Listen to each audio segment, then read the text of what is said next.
Sekarang kita masuk pelajaran operasi bilangan berpangkat.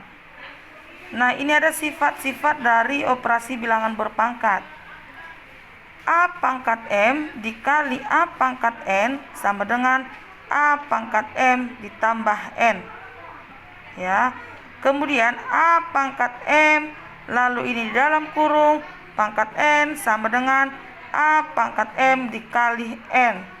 Artinya ini yang buka kurung, ini yang dalam kurung ini adalah kali. Ya. Kemudian jika ini dalam perkalian, lalu kalau dia pembagian bisa A pangkat M dibagi A pangkat N, itu hasilnya A pangkat M dikurang N. Ya.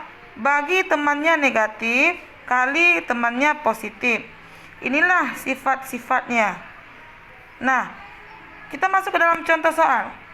Contohnya yang pertama, 5 pangkat 4 dikali 5 pangkat 3 dikali 5 pangkat 2. Itu sama dengan berapa? Ini sama kan? 5, ini kali 5 pangkat 4 kali 5 pangkat 3 kali 5 pangkat 2. Dia sama-sama 5, lalu dia dikali. Nah, kalau dia kali, maka hasilnya dijumlah. Maka ini karena bilangan pokoknya 5, maka 5 pangkat 4 ditambah 3 ditambah 2 sama dengan 5 pangkat 4 ditambah 3, 7. 7 ditambah 2, 9. 5 pangkat 9. Ini hasilnya. Contoh yang kedua. Misalnya ibu buat 6 pangkat 5 dikali 6 pangkat 4. Hasilnya berapa? 6 pangkat 5 ditambah 4. Ini pangkatnya ditambah. Maka hasilnya 6 pangkat 9. Lalu, contoh selanjutnya. Misalnya ibu buat contoh begini. Ini tadi dalam perkalian. Pembagian misalnya. 2 pangkat 5 dibagi 2 pangkat 3 dibagi 2 sama dengan, ini kebetulan pembagian. Kalau pembagian dia dikurang, maka hasilnya 2 pangkat 5 dikurang 3 dikurang ini 2 ini sama dengan 2 pangkat 1. Nah, tidak usah ditulis kalau dia pangkat 1 ya. Lalu ini dikurang 1 sama dengan 2 pangkat 5 dikurang 3 berapa? 2. Lalu 2 dikurang 1 berapa? 1. Maka hasilnya sama dengan 2 pangkat 1. Itu atau sama dengan 2. Ya. Contoh berikutnya.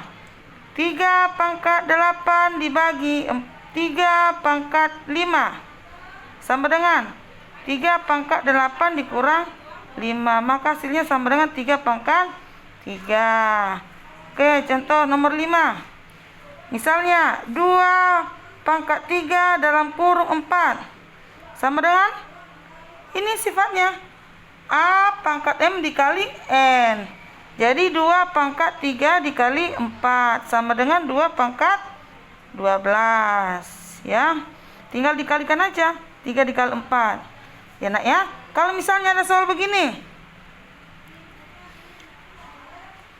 2 pangkat 5 dikali 2 pangkat 4 dibagi 2 pangkat 3 sama dengan. Nah, ada kali ada bagi. Tapi syaratnya dia harus sama-sama bilangan pokoknya. Sama-sama 2. Maka 2 pangkat, ini ada kali. Lalu ditambah dulu kalau kali. 5 pangkat 5 ditambah 4. Lalu dibagi 2 pangkat 3. 2 pangkat 5 tambah 4. 2 pangkat 9. Dibagi 2 pangkat 3. Nah, ini bagi. Temannya kurang. Maka 2 pangkat 9 dikurang 3. Sama dengan 2 pangkat 6. Boleh langsung kamu kerjakan begini. Misalnya 2 pangkat 8 dibagi 2 pangkat 3 dikali 2 pangkat 2. Misalnya begini nih. Kalau kamu sudah paham. Ini kan bagi. Nah, langsung kamu buat 2 pangkat 8. Karena dia bagi maka dikurang. Kurang 3. Lalu ini kan kali. Ditambah pangkat 2. Maka hasilnya 2 pangkat 8 dikurang 3, 5. 5 tambah 2, 7. 2 pangkat 7. Ya.